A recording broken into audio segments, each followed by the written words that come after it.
al que fue académico de números de nuestra institución, el excelentísimo señor don Vicente Duvalde Pérez.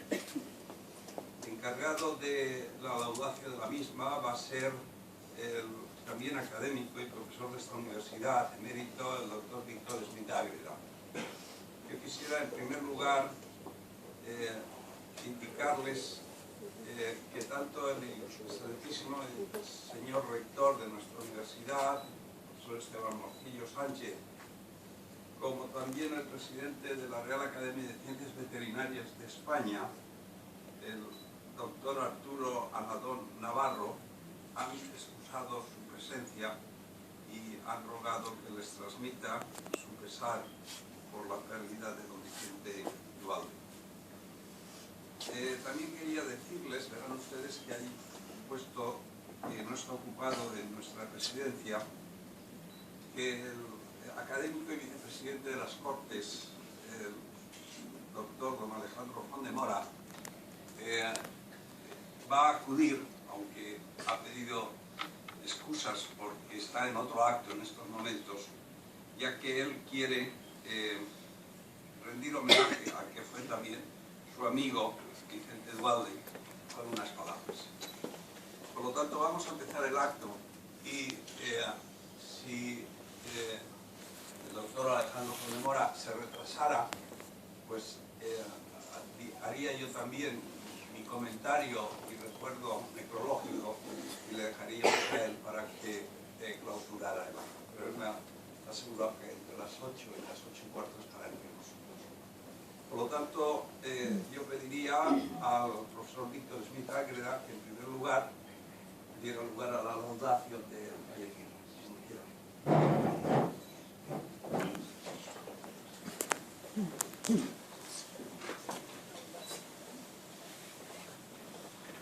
Ilustrísimo señor presidente de la Real Academia de Medicina de la Comunidad Valenciana, ilustrísimos señoras y señores académicos de la Junta de Gobierno, ilustrísimas señoras y señores académicos, señoras y señores,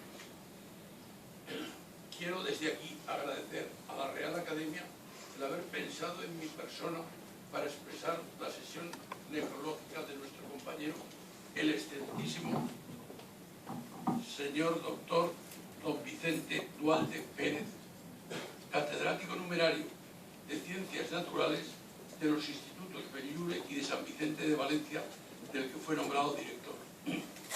Agradecimiento que se suma al recuerdo de la amistad que nos unió, tanto a él como a su familia, y a la de su hermano Diego durante los años, desde que nos conocemos en la Universidad de Zaragoza en 1961. Posteriormente ha seguido nuestra amistad a lo largo de los 51 años que llevo en la Universidad de Valencia. Era una gran persona, seria y afable, extraordinariamente inteligente y trabajador. Fue, al igual que su hermano, un ser dinámico, laborioso y diligente, tanto en la faceta clínica de la veterinaria como en los estudios e investigaciones de biología y embriología comparada. Hombre cortés, sereno y abierto siempre al diálogo. Se le podían consultar los temas de embriología comparada propia de su especialidad, en donde te exponía sus doctas opiniones, como lo demuestra su amplio currículum, sin imperativos dominantes, sino siempre con un fondo existencial. Currículum vitae.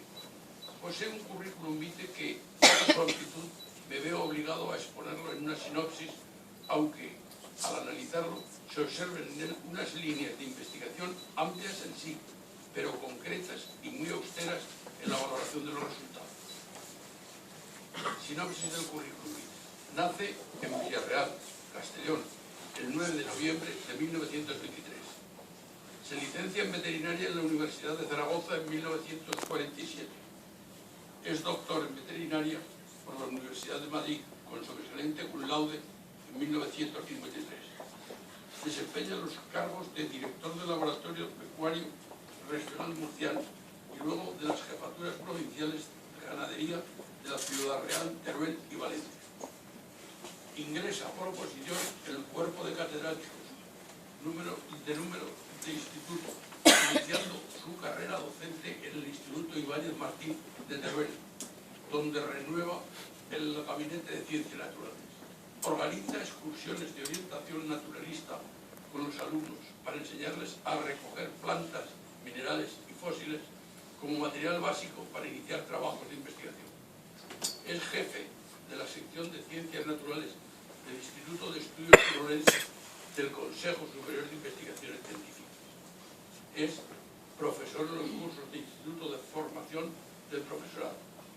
Catedrático por oposición, como ya he indicado, en los institutos de Bellure y San Vicente Ferrer, en Valencia, donde se jubiló desempeñando en este último los cargos de vicedirector y luego de director. Fue catedrático contratado de invertebrados y de embriología durante varios años en la Facultad de Biología de la Universidad de Valencia, en la que fue también coordinador de COU para biología. Director de varias tesinas de licenciatura y tesis doctorales. Miembro de tribunales para juzgar diferentes tesis y tesinas. Pertenece a las siguientes academias e instituciones científicas. Académico numerario de la Real Academia Nacional de Ciencias de Veterinaria. Académico correspondiente de la Real Academia de Cultura Valenciana. Académico numerario de la Red Académica de Medicina de la Comunidad de Valencia. Posee mención honorífica de la Real Sociedad Española de Historia Natural. Es miembro numerario de la Real Sociedad Española de Historia Natural. Miembro de la Inter-American Medical and Ethical Association. Se halla en posesión de las siguientes condecoraciones: Encomienda del Mérito Agrícola, Cruz de Caballero de Alfonso X el Sabio por la dilatada labor docente a través de sus textos de bachillerato y especialmente por su Biología de COU, publicación que tuvo una gran acogida y fue adoptada como texto oficial para el bachillerato a distancia. Medalla de la Academia de Veterinaria de Francia. Medalla Quirón de la World Association for the History of Veterinary Medicine. Producción bibliográfica. Ha cumplido más de un centenar de trabajos de investigación sobre amplios temas de biopatología, hematología, historia de la albaitería, así como la monografía y libros sobre estas materias, destacando su Historia de la Albaitería Valenciana, volumen de 450 páginas, editado por el Ayuntamiento de Valencia. Es autor de libros de textos de ciencias naturales para los cursos primero de Zoología y Botánica, tercero de Biología, Anatomofisiopatología Humana del Plan 1975. Biología para COU, publicado por la editorial ECIR de Valencia. Ha presentado ponencias y comunicaciones en congresos, simposios y otras reuniones científicas sobre temas de sus especialidades, así como ha dado gran número de conferencias. En resumen, considerando solamente las ponencias, comunicaciones, libros y monografías, lo que él denominaba producción total bibliográfica, alcanza la cifra de 200 ejemplares. Conocimiento con la familia Pérez Dualde. Mi conocimiento con la familia Dualde Pérez ocurrió en la Facultad de Medicina de Zaragoza y concretamente en la Cátedra de Anatomía, calculo que debió de ser sobre el año 1961. Ello fue debido a que su hermano Diego estaba terminando la tesis doctoral en la Facultad de Veterinaria de San Agustín. Necesitando hacer unas microfotografías, había solicitado a mi maestro, el profesor escolar, que le permitiese hacerlas en un microscopio nuevo que el Ministerio de Educación Nacional había concedido a nuestro departamento. El profesor escolar accedió y me dijo a mí que les ayudase en ello. Nos presentaron y comenzamos a actuar. Durante el tiempo de trabajo intercambiábamos ideas y conceptos sobre nuestras disciplinas. Se enteraron de que iba a concurrir a la oposición para la Cátedra de Anatomía de la Universidad de Valencia y me dijeron que ojalá la sacase para volver a encontrar. Terminada la obtención de sus preparaciones, nos despedimos hasta el próximo encuentro y me dijeron a ver si tenemos suerte, y es en Valencia. Encuentro en la Universidad de Valencia. Pasaron 2 años y era enero de 1964, obtuve por fin tan ansiada cátedra de anatomía de Valencia. Tomé posesión y empecé contactos con los alumnos y con los compañeros y graduados que se interesaban por la anatomía, basados fundamentalmente en el concepto que de la anatomía teníamos la escuela de escolar. Era un concepto unitario, dirigido al ser vivo, como el sujeto al que iba dirigido su estudio, que era no un cadáver, sino fundamentalmente el ser humano, uno, vivo, operante y dialógico, influyendo y dejándose influir por el entorno. Concepto este que, una vez terminada la explicación teórica de cada día, había que hacer objetivo por disección en el cadáver de los sustratos morfológicos expresados en la lección oral previa. Primeros contactos. Esta orientación metodológica interesó a Diego Dualde, que apareció con su hermano Vicente por la sala de disección y comenzaron a intercambiar impresiones sobre ella.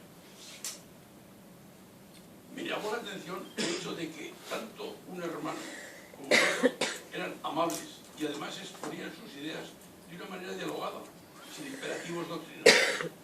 Recuerdo igualmente que en un problema que teníamos sobre una tesis doctoral relativa al significado de los arcos branquiógenos, me explicaron y me aclararon conceptos relativos a la diferenciación y a la euritmia de las distintas biodinámicas de la región de biodinámica compleja, sometida a lo largo de la vida a las recíprocas inducciones de tantas intenciones finalistas que van desde las de la devolución, regurgitación, inspiración, expiración, etc.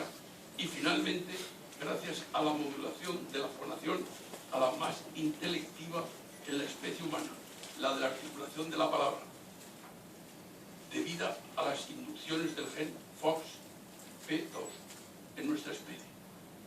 Todas ellas con unas características morfofuncionales especiales, propias y particulares, pero asimismo exigiendo un respeto a la euritmia de sus recíprocas biodinámicas, sin interferencias en sus funciones. En este estudio, Vicente nos recordó que para poder aclarar el problema había que recurrir al principio expuesto por el filósofo español Ortega y Gasset, que lo expresaba en la frase de "yo soy yo y mis circunstancias". Aquella asimilación comparativa que hizo Vicente nos llevó a trasladarla a la biodinámica del desarrollo morfológico del cuerpo humano, que nos permitía considerar el yo como el genotipo y mis circunstancias como el fenotipo. Ello nos permitía poder buscar y establecer la interrelación epigenética de las distintas inducciones recíprocas de los elementos constitutivos del individuo humano. Allí mismo comenzamos a referirla al desarrollo embriológico, buscando un camino que nos permitiera integrar las tres preguntas clásicas de escolar ante un problema de investigación que se resistiera a su correcto planteamiento, es decir, a su biodinámica epigenética. Preguntas que eran: ¿de dónde procede? ¿Por qué? ¿Y para qué? Aquel concepto quedó vibrante en nuestras mentes, pues en realidad orientaba y unificaba la metodología de las tres preguntas que hemos estudiado. Constituía en realidad una inducción epigenética recíproca, matizada con respecto a las posibilidades que las diferentes células madre tienen entre sí. Diferencias supeditadas a las funciones que en un principio el ADN les tenía asignado, pero matizadas, repetimos, ahora por un proceso epigenético. Proceso este que las llevaba a la diversificación responsable de las células para su integración consecutiva en los tejidos y a estos en los diferentes órganos y sistemas que generan la unidad del ser vivo operante y en la especie humana dialógica. Consideraciones sobre la inducción epigenética y sobre los procesos de metamerización. Estas conversaciones nos despertaban inquietudes con respecto a la ubicación del momento en que estas epigénesis comenzaban a producir las diferenciaciones específicas. Una de ellas surgió estudiando el horizonte 7 de Streeter, al entrar en el proceso de la metamerización. El embrión se halla entonces en fase de germen. Tiene 16 o 17 días de vida posfecundación y un tamaño entre 200 y 500 micras. Nos encontrábamos ante uno de los horizontes que comprende la fase de gastrulación, caracterizada en sus comienzos por el número de blastómeras o células madre que poseen y que constituyen lo que en un principio se denominó el nudo de Hensen. Células que habían comenzado a abandonar la morfología esférica para adoptar una disposición morfológicamente fibrilar, morfología esta que les permitía realizar la inducción epigenética, fuese el número de células que fuesen y la distancia a la que se encontrase, de las unas sobre las otras. Estas variaciones morfológicas nos explicaban la epigénesis recíproca a distancia. Ello obligaba además a una diferenciación de la organización celular de tal manera que, para poder efectuar la inducción epigenética, las terminaciones fibrilares debían de liberar y recibir productos químicos que transmitieran el efecto inductor que el bioquímico nos podía aclarar. Ello podemos considerar que determinó en este horizonte la aparición del sistema endógeno y fundamentalmente en los sustratos neurales, dando lugar al sistema neuroendócrino, que en un principio teóricamente podíamos esquematizarlo en, primero, sistema output neuroendocrino central y segundo, sistema output neuroendocrino periférico, sin perder la unidad. Sistemas que sancionaron la razón morfofuncional de los sistemas neurovegetativos, neuromusculares y dermoneurales de escolar, que completaba la unidad biológica del ser humano. Reflexiones sobre Hem-Fox P2 de la articulación de la palabra. Entrábamos en el momento presente en los análisis de las bases de la adaptación que plantean los procesos epigenéticos debidos al gen de la articulación de la palabra, por lo tanto, en relación con el Hem-Fox P2. Habíamos comenzado a plantearnos el estudio de los efectos desencadenados de las epigénesis del gen de la palabra sobre las complejas zonas de los arcos brancógenos. Utilizábamos el concepto de la palabra a través de su significado existencial, con función de diálogo existencial.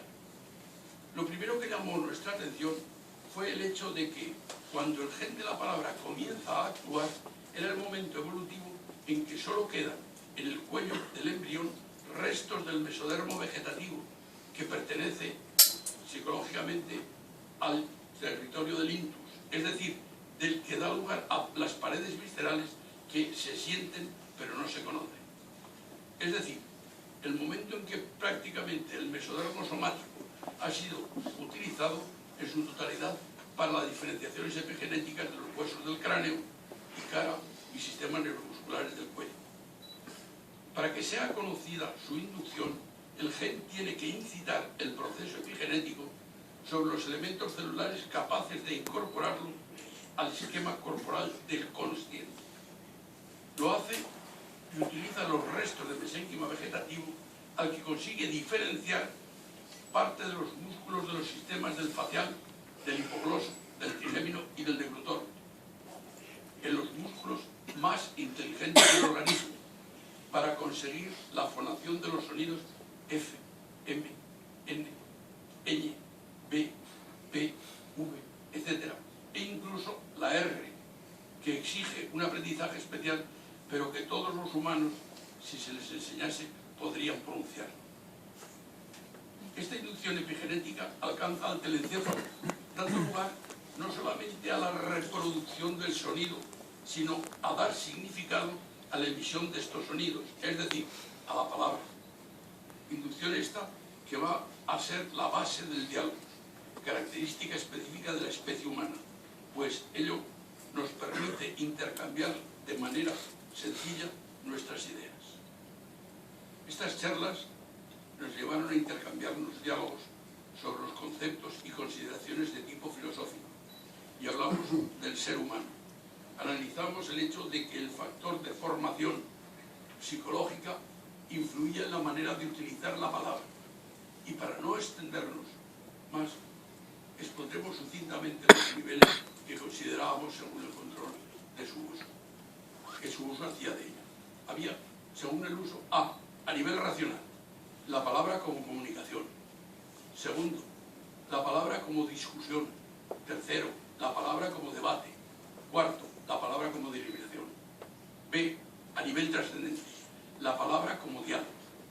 Consideramos cómo nuestra personalidad había ido evolucionando de épocas infantiles a prepuberales, puberales y adultas, y cómo en ellas, al principio, las reacciones eran prácticamente instintivas, para después comprender que, como decía Gaudí, había que matizar entre la discusión y el diálogo.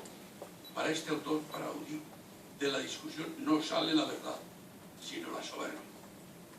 El diálogo, creíamos y creemos que es una fase más avanzada de la maduración del individuo. Es el saber escuchar al interlocutor, analizar sus conceptos y responder a ellos en un intercambio de los mismos, orientado a comprenderlos e incorporarlos a nuestra formación. La palabra es la base de la filosofía existencial, antropológica, universal o católica, que realizamos durante el proceso de diálogo. Es lo que acaba integrándonos en lo denominada persona existencial. Es concepto este que yo había vivido en Alemania en los diálogos con Dippen al analizar el ser en tensión de Romano Guardini o de Goldbrunner con su Den Weg nicht wisse gehe ich, aber die Hände geöffnet. Es decir, sin saber el camino voy por la vida, pero voy con las manos abiertas, O el Gestalte de Stern, o la vivencia afectiva de García Morente, o la vivencia experimental de Escolar. Llegamos a la conclusión de que podremos vivir muchos años, podremos adquirir una amplia formación tendente a la consecución de la persona existencial, pero deberemos de ser humildes y considerar que a lo largo de nuestra vida nuestro ser nunca llegará a la consecución de la madurez absoluta, pero siempre estará abierto a ese camino dinámico de aspiración a la consecución que nos enriquece por el diálogo y nos lleva a la trascendencia. Este ambiente lo volví a encontrar en Valencia a través de los diálogos con Vicente y con Diego y con otras personas y amigos.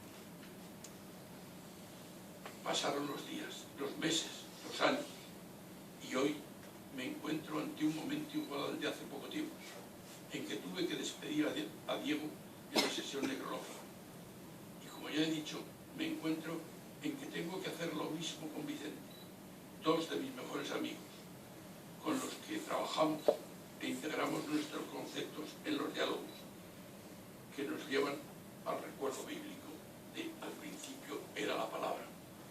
Diálogo que cristaliza en la palabra del Evangelio de San Mateo, capítulo 18, versículos 19 y 20. Cuando dos o más os reunáis a orar, en medio estaré. Descanse. Gracias. Académico profesor Víctor Smith. Seguidamente tengo el placer de dar la palabra a el vicepresidente de las Cortes académico de nuestra institución.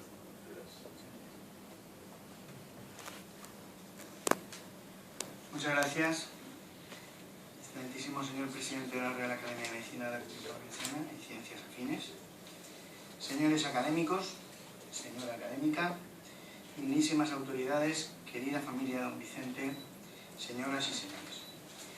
Es para mí un honor intervenir en esta sesión necrológica que quiere ser homenaje póstumo al académico Vicente Duvalde Pérez. Después de la que sin duda ha sido amplia y acertada glosa que ha efectuado el profesor Víctor Smith sobre el extenso y brillante currículum del doctor Duvalde, del profesor Duvalde, me cumple a mí esbozar algunos rasgos de su vida y persona, y en razón fundamentalmente a la amistad que unió a su familia con la mía, que une a su familia con la mía, y sobre todo la que unió al mismo Vicente Duvalde con mi propio padre. Por generosidad de la familia Duvalde, he podido acceder a una autobiografía confeccionada por él ad usum Delphini para ser leída por sus descendientes, pero que constituye un testimonio enriquecedor no solo acerca de su propia vida, sino también de la época que le tocó vivir. Me he aproximado a su vida, sí, pero también a través de sus palabras a la vida de mi propio padre, sobre todo en la etapa estudiantil de ambos, en la dificilísima época de la posguerra civil en Zaragoza, cuando compartían habitación en las lóbregas pensiones de la época, solo iluminadas por la alegría de su juventud, y cuando, por ejemplo, para conseguir pan blanco, tenían que recurrir a un pariente de don Vicente, religioso en un convento que tenía acceso a él. De ahí que en sus memorias, con indudable humor, afirma que ya jamás comió pan integral. Tampoco mi padre lo hizo. Con Vicente Duhalde desapareció uno de los eximios representantes de toda una generación, la de los nacidos en la segunda y tercera décadas del siglo pasado, que sufrió sin culpa ninguna los errores de las generaciones precedentes. En efecto, sus vidas fueron tempranamente marcadas por el horror de la Guerra Civil de 1936 al 39. Un horror que en el caso de don Vicente culminó de modo trágico en la violenta muerte de su padre el año 1938, hecho terrible que le marcó profundamente. Tuvo él mismo que hacerse cargo del cadáver para darle sepultura. Tanto le marcó, que como él mismo señala, fue este hecho el que le impidió estudiar medicina al imposibilitarle psicológicamente las prácticas sobre cadáveres humanos. Se perdió así el excelente médico que sin duda hubiese sido, pero se ganó un excepcional veterinario y biólogo que continuó, además, la saga de albéizares de la familia Duhalde. Como en toda su generación, el trauma de la guerra y posguerra perduró durante toda su vida y en sus comentarios se reitera una y otra vez la permanente advertencia de que nunca jamás vuelva a caer España en el marasmo aquel. Para quienes desde nuestros días reconsideran aquellos tiempos, no estaría de más reflexionar sobre las palabras de quienes los padecieron, que desde la serenidad que aporta la vida transcurrida, llaman, como don Vicente, a la concordia, a la paz y a la superación de las diferencias en aras al bien común, lo que en el caso de don Vicente nos habla además de su condición esencial de hombre bueno. Tantas dificultades pudo superarlas merced a un rasgo característico de su personalidad, la fuerza de voluntad. Fuerza de voluntad que, como él mismo escribe, le permitió superar las situaciones más complejas, y fuerza de voluntad que, junto a un indomable afán de superación, le permitieron alcanzar las más altas cotas como profesional, como investigador y como docente. Baste señalar una anécdota significativa. Cuando, superadas las oposiciones al Cuerpo Nacional Veterinario, fue destinado al Laboratorio Pecuario Regional Murciano, se encontró con que éste solo existía sobre el papel, recibiendo de hecho únicamente, y como toda dotación, un fajo de cuartillas con membrete y un tampón de caucho. Cualquier otro hubiera sacado provecho de esta situación, el cobrar sin trabajar, pero a él le resultaba absolutamente incómoda e inaceptable, por lo que rápidamente solicitó y obtuvo el traslado a la Jefatura Provincial de Ganadería de Ciudad Real, donde inició de modo efectivo la fecunda carrera administrativa en el Cuerpo Nacional Veterinario, que sin duda ya se ha descrito, y que junto con sus muchos otros méritos en esta profesión le han valido el reconocimiento de la Universidad CEU Cardenal Herrera de Valencia, que en su facultad ha dedicado un aula para memoria y homenaje del profesor Duhalde. Otro rasgo de la personalidad de don Vicente, también común a muchos de su generación, y otra vez estoy pensando en mi propio padre, fue la austeridad y la eficiencia en el uso de los escasos recursos de que disponía. Es muy difícil, prácticamente imposible, para las generaciones actuales llegar a entender el tesón y la imaginación de hombres como don Vicente, capaces de obtener con escasísimos medios resultados fructíferos. ¿Quién monta hoy en su propia casa, como hizo don Vicente en su casa paterna, un laboratorio para iniciarse en la experimentación biológica? ¿Quién inicia hoy su desempeño profesional sin apenas enseñanza práctica previa, como él tuvo que hacer? Pero el tesón y la voluntad de aprender lo superaban todo, a veces no sin cierto riesgo, como refleja la siguiente anécdota que él refiere y que citaré textualmente. Dice: a los pocos meses de iniciar mi ejercicio profesional, visité a un perro que, según el dueño, manifestaba cierta dificultad al tragar el alimento. Novato en esta lid, intenté explorar la garganta abriéndole la boca y metiendo en ella la mano. Apenas hice esta maniobra, me fijé en la expresión del perro, dándome cuenta que podría tratarse de un caso de rabia muda. Pero ya era tarde, pues mi mano se había ensuciado con la saliva y yo no podía estar seguro de no tener alguna pequeña e imperceptible escoriación en ella. Sometí al perro a la reglamentaria observación con la mala suerte que a los 5 o 6 días falleció, lo cual me obligó, quizá con un exceso de precaución, a someterme al correspondiente tratamiento preventivo, que consistía nada menos que en 40 inyecciones de vacuna aplicadas subcutáneamente en la región abdominal, lo que resultaba muy pesado, más aún teniendo en cuenta que durante dicho tratamiento no se podía tomar ninguna bebida alcohólica, ni alimento picante, ni tener excitación de ningún tipo. Me proporcionaron la vacuna en el Instituto Provincial de Sanidad de Castellón y me puso las inyecciones mi amigo Alejo Fondemora. Pero la mejor anécdota de este caso, dice, fue la protagonizada por el dueño del perro, que quiso también vacunarse y empezó el tratamiento, pero daba la casualidad de que había contraído matrimonio pocos días antes y, como quiera que durante algún tiempo no era conveniente mantener actividad sexual, tuvo que sufrir un largo periodo de abstinencia. Por tanto, dificultades múltiples en el inicio de su carrera que él supo vencer, aprovechando los escasos medios para obtener excelentes resultados, como lo demuestran las numerosas iniciativas de modernización pecuaria que puso en marcha en sus diversos destinos. También descubrimos obvios rasgos de su sentido del humor en la anécdota que acabamos de referir. Resulta evidente asimismo en la vida de don Vicente su capacidad de adaptación, que le permitió ir modulando su carrera y acceder sucesivamente a la investigación y a la docencia. Ya se han indicado seguramente sus muchos logros en estos campos, pero a mí me gustaría destacar sus realizaciones en el campo de la hematología animal, que le valieron numerosas distinciones tanto nacionales como internacionales, y también en el de la historia de la veterinaria, y aquí está el presidente del colegio, que cristalizaron en su magistral Historia de la Albeitería Valenciana de 1997, de la que en su prólogo escribe el profesor Barcia Boyanes, rector que fue de la Universidad de Valencia y catedrático de anatomía.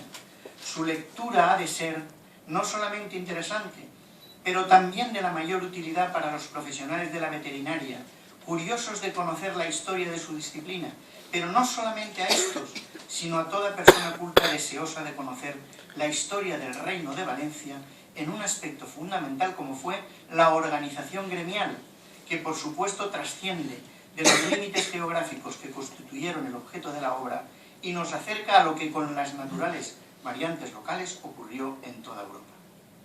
Siempre excelente estudiante y siempre con excelentes calificaciones, además de la carrera de veterinaria cursó la de ciencias biológicas y, evidenciando el afán de superación propio de su forma de ser, tras superar las correspondientes oposiciones, ejerció la docencia de esta disciplina en la enseñanza media y fue posteriormente contratado como catedrático de biología por la Universidad de Valencia.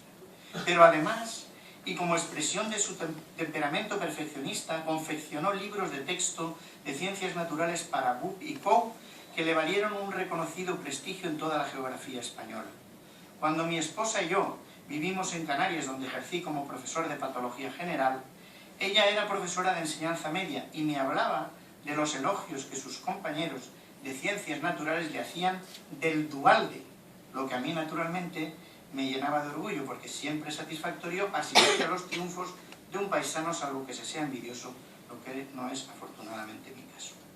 La larga vida del profesor Vicente Dualde se puede resumir en 3 palabras: una vida fructífera. Él encarnó a la perfección la parábola de los talentos, porque devolvió a la sociedad más talentos de los que recibió. La humanidad con Vicente Dualde salió ganando, y es una figura a poner como ejemplo, porque en los tiempos que corren, en los que, hablando siempre en términos generales, hay casi de todo, nos quejamos como si no tuviéramos casi nada, mientras hombres como el profesor Dualde, que vivieron tiempos en los que no había casi nada, trabajaron hasta conseguir casi todo para este país, al que amaron profundamente. De él se puede decir, sin vacilar, lo que Gregorio Marañón afirmaba del famoso cirujano Salvador Cardenal, padre de otro gran famoso cirujano, León Cardenal. La oportunidad, decía Marañón, nos brinda esta ocasión tan cordial de hablar de un hombre admirable en el que precisamente será un ejemplo acabado de cómo la vejez cronológica ha sido superada y vencida por la inquietud y la curiosidad crecientes del espíritu, impidiéndoles desertar, a pesar de los años, desde los puestos avanzados de la lucha profesional y científica a la posición de cómoda retaguardia que su larga historia y su copiosa labor le brindan. Tampoco los años apartaron a don Vicente de la vanguardia de la inquietud intelectual, otra de sus virtudes características, y así, prácticamente hasta el final de sus días, ha dado muestras de su brillante inteligencia, de su capacidad creativa y de su universal curiosidad.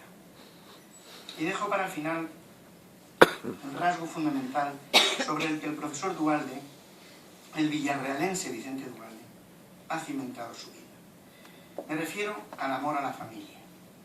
Privado tempranamente de la figura paterna, su amor profundo se extendió hacia su madre Consuelo y su tía Encarnación, sus hermanos Consuelo y Diego, y como es natural, de modo muy especial, su querida esposa Ana, que hoy nos acompaña, como lo hacen sus hijos Ana, Vicente y Elena, y sus nietos Elena, Juan, Julia, Pablo e Inés.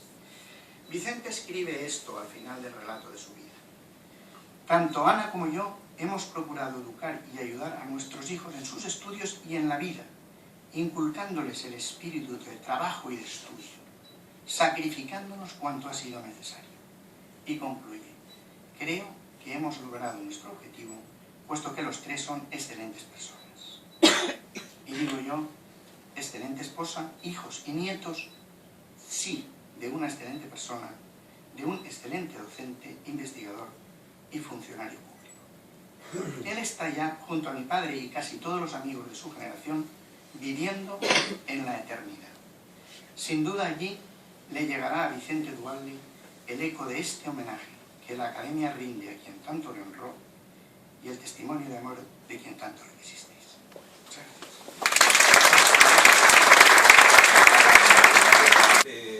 Las tan emotivas palabras, yo creo que nos han llegado a todos al corazón, de su amigo y compañero, el doctor Alejandro Fonemora, así como de la brillantísima necrológica que nos ha leído el profesor Víctor Espitagreda, creo que cualquier palabra más por parte de nuestra presidencia o de esta presidencia debería ser sobrada, pero yo tengo el triste deber de concluir este acto necrológico en la memoria del que fue nuestro académico, el doctor Vicente Duhalde Pérez, haciendo referencia al contenido de algunos de sus trabajos y discursos, que quiero sean el homenaje que esta Real Academia de Medicina y Ciencias Afines de la Comunidad Valenciana rinde a tan distinguido científico y veterinario de nuestra institución. Y siguiendo sus propias fuentes bibliográficas, quiero en primer lugar señalar lo que constituyó el cuerpo de doctores veterinarios dentro de la sección de Ciencias Afines de nuestra Academia. Trabajo que él recopiló en una publicación la Real Academia de Medicina de Valencia y el Cuerpo Nacional de Veterinarios, publicado con motivo del libro del primer centenario del Ilustre Colegio Oficial de Veterinarios de la provincia de Valencia, en la que recoge de modo detallado la vida de la academia, de nuestra academia, correspondiendo a los que fueran miembros asociados y de número de nuestra institución desde el año 1861. No voy a entrar en detalles de los múltiples académicos, pero sí quiero decirles que hasta el año 1874 no se representaba en nuestra academia más que aquellos que eran doctores en medicina. Desde entonces, y con el cambio del reglamento, entraron a formar parte miembros de las llamadas profesiones afines, la farmacia y la veterinaria, quedando entonces constituida, y les estoy hablando de 1874, por 22 médicos y cirujanos, 4 farmacéuticos y 2 veterinarios. Desde entonces han ocupado el sillón de la Academia de Veterinario numerosos y distinguidos compañeros, todos ellos doctores y miembros también del Cuerpo Nacional de Veterinaria, que fueron al mismo tiempo en varias ocasiones presidentes del Colegio de Veterinarios de Valencia. No voy a dar sus nombres, pero sí que quiero recordar que entre ellos estaban personalidades tan distinguidas, que eran médicos también y veterinarios, como Tomás Peset Alexandre y el querido y también añorado y también citado hoy Diego Duvalde Pérez, que era doctor en veterinaria, pero también doctor en medicina por nuestra universidad. En otro de sus discursos, el que pronunció aquí en la Real Academia no en la nuestra, sino en la Real Academia Nacional de Ciencias Veterinarias, fue el discurso de recepción sobre la carne, su abastecimiento y control higiosanitario en la Valencia foral, y en el que después complementó sí ya en nuestra academia los discursos valencianos en las visuras de las carnes durante la época preveterinaria de 1707 a 1859, pone de manifiesto una serie de investigaciones llevadas a cabo sobre las reales ordenanzas que llevaron a cabo, antes de que se produjera, la creación del cuerpo de veterinarios y de las reales escuelas de veterinaria. La primera fue en Madrid, que existía ya desde 1793, pero que después se crearon en Córdoba y en Zaragoza. Esto nació además a raíz de un problema que se planteó no en el mundo de la veterinaria, sino en el mundo de la medicina, que fue el conocimiento del ciclo de la Taenia solium, por BND en Bélgica, de la hidatidosis y de la infección de la hidatidosis y de la fasciola hepática, tanto en el mundo veterinario como en la patología humana. Y se enlaza esto también con lo que el doctor Alejandro Fondemora y nuestro también académico Vicente Smith comentaba sobre los albeiteros y qué fueron los albeiteros en Valencia. Su obra, que invito yo a los académicos a que la revisen, es un tomo que está agotado, es la historia de la albeitería valenciana. Es una magnífica obra editada por el Ayuntamiento y prologada por el profesor García Goyanes, en el que se hace una importación a la veterinaria utilizando lo que es el nombre histórico que ha desaparecido, como es lógico, transformándose en el nombre actual de veterinarios, pero eran los albaiteros, que también recibirían el nombre, si no estoy equivocado, de mariscales, exactamente. Mariscales, que sería hoy un nombre muy chocante, porque claro, que se llamaran mariscales a los veterinarios, no sé si a los mariscales les gustaría, o a los veterinarios, no sé, probablemente plantearía un problema de competencias. Bien,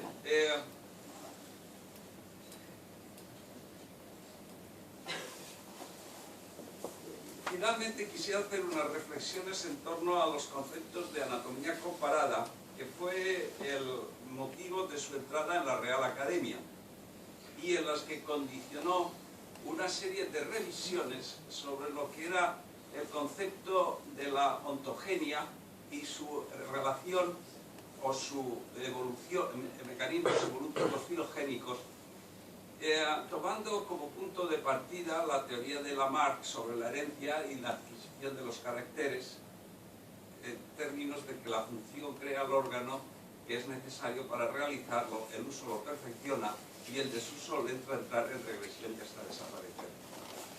Finalmente quisiera recordar el discurso, yo creo que fue ya el último que pronunció en nuestra academia, algunos aspectos de la sanidad valenciana, que fueron también motivo de otra publicación que tenemos aquí. Son las principales aportaciones de la ciencia veterinaria a la medicina humana, a la medicina humana, y algunos aspectos de la sanidad ambiental y veterinaria en la medicina foral. En todos ellos hace, como veíamos, gala de un profundo conocimiento de lo que era no solo la veterinaria, sino también la medicina y la Valencia renacentista foral, dando lugar a una serie de comentarios interesantísimos sobre también la figura del municipal, que era el gran poseedor de la revisión de no solo las carnes, sino también los pescados y las aguas residuales de nuestra ciudad. Bien, termino, no quiero cansarles más, la sesión se ha prolongado con estas consideraciones y la remembranza entrañable de una de las figuras que ha sido más distinguida de la medicina valenciana, que fue, y de la veterinaria valenciana, que fue recompensado con numerosas distinciones, como la Medalla Chiron, que otorga la Asociación Mundial de Historia de la Veterinaria, y el nombramiento de socio de honor de la Asociación Española de Historia de Veterinaria por sus investigaciones que hemos oído en la ciencia de la veterinaria y la biología veterinaria, reconociéndoles, por tanto, su importante labor a través de estas ciencias. Quiero que mis últimas palabras sean también un recuerdo muy especial para su familia, para sus hijos, para su mujer Ana, para su hija Ana, también académica de nuestra institución, así como para el resto de hermanos, sobrinos y nietos que están hoy aquí con nosotros, acompañando en esta semblanza del que fue una vida y tuvo una vida dilatada y fructífera en lo que es el mundo profesional y, como también hemos oído, en el mundo familiar. Yo quiero terminar dándole las gracias a todos ustedes por su presencia y tengan la seguridad que Vicente Duhalde Pérez permanecerá en la memoria de nuestra institución, como ha permanecido también su hermano. Muchísimas gracias y se levanta la sesión.